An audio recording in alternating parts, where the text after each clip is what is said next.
بسم الله الرحمن الرحيم. والصلاة والسلام على رسول الله. أخوكم ملولي عبد اللطيف من فرنسا.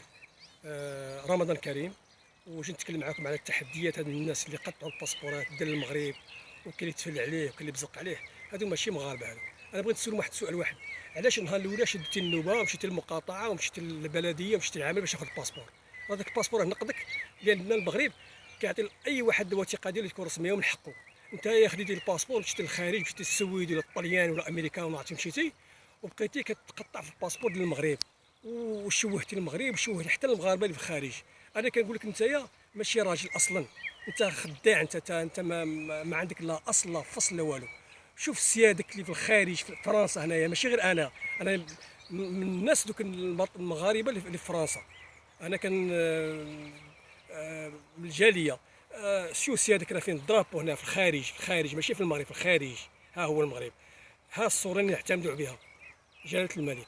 ونزيدوا خطوه اخرى عاوتاني، انت ديك الباسبور اللي قطعتيه ما تستاهلوش نهائيا. لان علاش؟ شوف حنايا، ها شوف مغربي، مغربي، ها الباسبور، ها هو الباسبور، ها شوف مزيان الباسبور. بغيتي تشوف الصوره نوريك الصوره، نوريك الصوره كاع اخويا.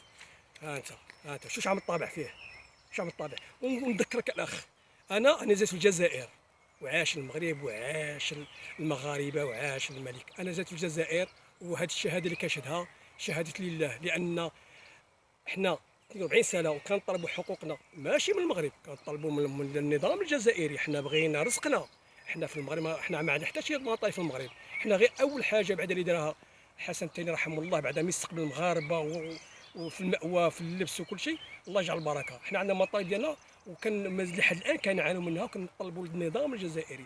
ودابا زدتينا تا مشكل مشكل، كنا كنحاربوا النظام الجزائري على الحقوق ديالنا وعلى الصحراء ديالنا، وزقنا مع بوليزاريو. لان خص واحد القضيه، الممتلكات ديالنا حنا ديال المغاربه طول الجزائر، بهم يمكن بهم كتمولك وكتمول البوليزاريو. نحرق جد بوك وبوهم كاع، الله ينعل بوك.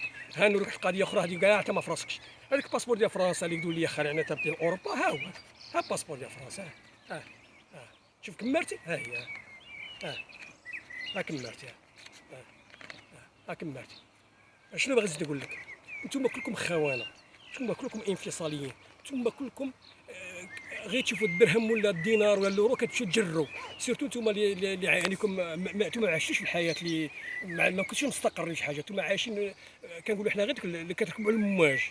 وواحد القضيه اخرى عاوتانيك، هذا ديال امك نتايا كاع نقولها بهذه الطريقه، هذا رمضان يا ربي تسمح لنا صايمين، حتى هذا ديال امك كاع ما عندكش، ما هذا الشيء ما كتسعاش نهائيا. باش تعرف باللي المغاربه المطرودين من الجزائر في العالم اوفياء المغرب، اوفياء الملك واوفياء الوطن. خص تعرف هذه القضيه، وحنا ما عندناش مع الخونه.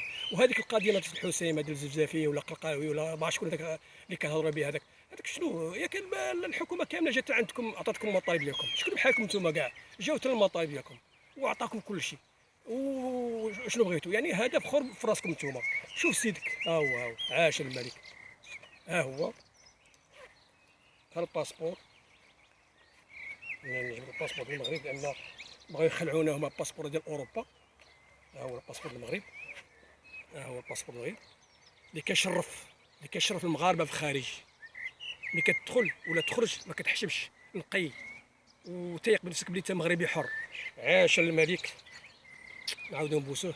عاشت المغربيه الشريفه وعاش المغاربه. وتحياتي للحركه الملكيه المغربيه في العالم، وعلى رئيسها السيد الخضر والناس اجمعين، منهم بسي بن سوده والزيدي العربي الزيدي، زروالي واختي الحبيبه ورشيده والاخوه كاملين. والسلام عليكم ورحمه الله تعالى وبركاته.